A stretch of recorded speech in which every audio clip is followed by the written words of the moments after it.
She said she was moving by the 31st. I've been moving, Your Honor, but I've been doing this all by myself. So I was intending to have keys back to them on Wednesday, which is the last day of my lease. That unfortunately did not happen. I was there all last night till like 2 o'clock this morning, moving stuff. I got back up this morning, called off work, and I've been there all day. I had a rather rude call from the apartment complex this morning, asking me about the keys, making threats to me, telling me she'd been in my apartment and asking if I had, intended to leave it in that condition. And I said, well, I didn't give you keys. I'm still in the process of moving out. You didn't have permission to come in my apartment. She's now telling me she's going to charge me another whole month's rent. And I literally left there with a load of stuff in my car to come here for this hearing. I don't even understand. I mean, I'm kind of like frustrated that they dragged me into court because they're the ones that said they weren't. Well, ma'am, I know I owe them. I applied for an SER and they denied me. Okay, like, but ma'am, you had said that you were going to move by the 31st. Yes. Okay. And I've been doing everything I can to do so. I'm down to like probably 2 carloads of things. I've been moving stuff with my car all week long.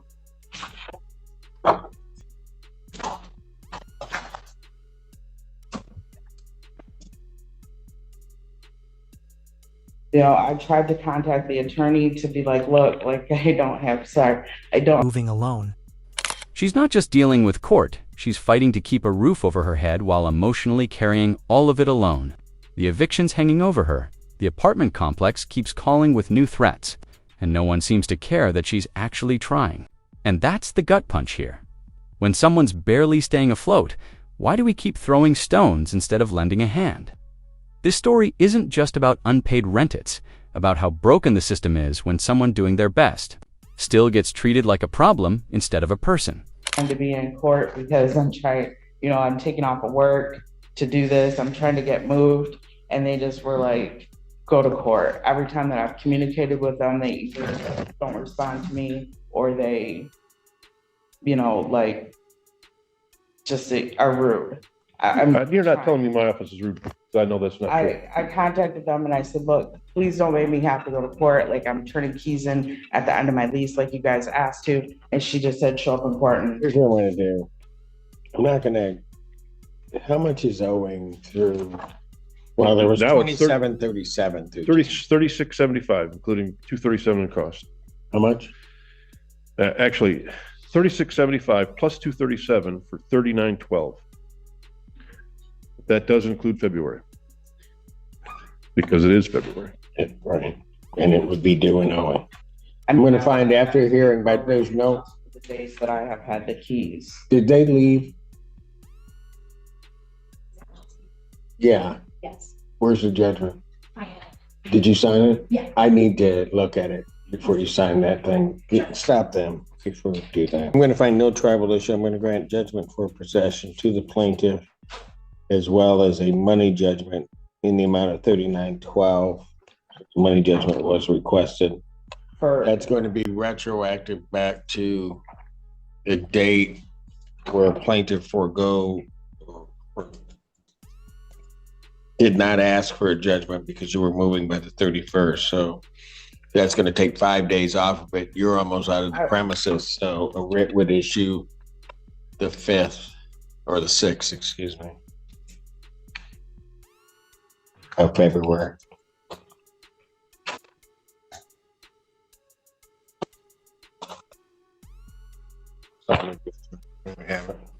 Judge moves forward with a possession order and nearly $4,000 Judge met because, legally, it's cut and dry. Rent's owed, she's still there. But this is where the emotional and legal worlds crash into each other. She's almost moved out, trying to hold things together, and thought she had a little more time. But the system doesn't account for trying. It deals in deadlines, signatures, and bottom lines, and that gap between surviving life and satisfying the law. That's exactly what makes this moment in court hit so hard. part and they denied me. And I didn't even try to bring They're that not up. going to, but sir, but ma'am, they're not going to pay if you're no longer in the unit. At the time I applied, I was still there, and they told me that they would not take my summons. That I don't know why he told me that my summons was not an eviction, and that they denied me because the summons was. Okay, but if they took it now, what do you think's gonna? No, I understand that I owe them, but I'm trying to keep it down as much as I can because I cannot afford to pay this. Okay, I mean, I can't afford to pay the whole February. I did not pay them December and January because I had to use that money to move because they were supposed to renew my lease. and here's what you do. I've given you to the 6th to get out of the premises. I'm trying to have keys there today at 5. If you're gonna talk, then I'm not going. I'm sorry. I've given you to the 6th to get out now that you haven't moved. This moment strips everything down to the core. She admits missing December and January rent not to dodge responsibility, but because she had to put that money toward a new place. It's the kind of impossible choice many renters face. Do you pay to stay, knowing you're not welcome, or pay to leave and risk everything? Her landlord had already refused to renew the lease. She was cornered. What hits hardest is her honesty. She owns her actions and asks for understanding, not excuses. The judge offers a payment plan, which helps. But by that point, the emotional and financial toll is already carved deep. What I'm going to suggest regarding the monetary portion is that you contact the landlord or Mr. Friedman and arrange a payment plan for that amount. That's the best way to handle this. Okay? SER, Hawk, anybody else, they're not going to pay this. So you arrange a payment plan. I've given you a little bit more time to get yourself out of there, turn in the keys, and you're going to be good. So then am I going to have to pay the whole month of February? If I've included the amount of February in here. You can talk to them about that. February is, thank you. We enter into payment plans all the time. That's right. So is that also going to show up on a judgment on my? Ma'am, yes, it is. Don't wave me like that. I'm trying to work with them and they were not willing to work with me. I called them, asked them to not cancel my lease, and they didn't even return my phone calls. Attention. Finally, snaps. She's unraveling in real time, trying to explain how the landlord ignored her, gave her bad references, and dodged her calls. But the judge, likely trying to keep the case on track, waves her off. And in that moment, it doesn't feel procedural, it feels personal, like her voice. Her struggle is being dismissed all over again. This is what powerlessness looks like in court when you're telling the truth, and no one seems to care.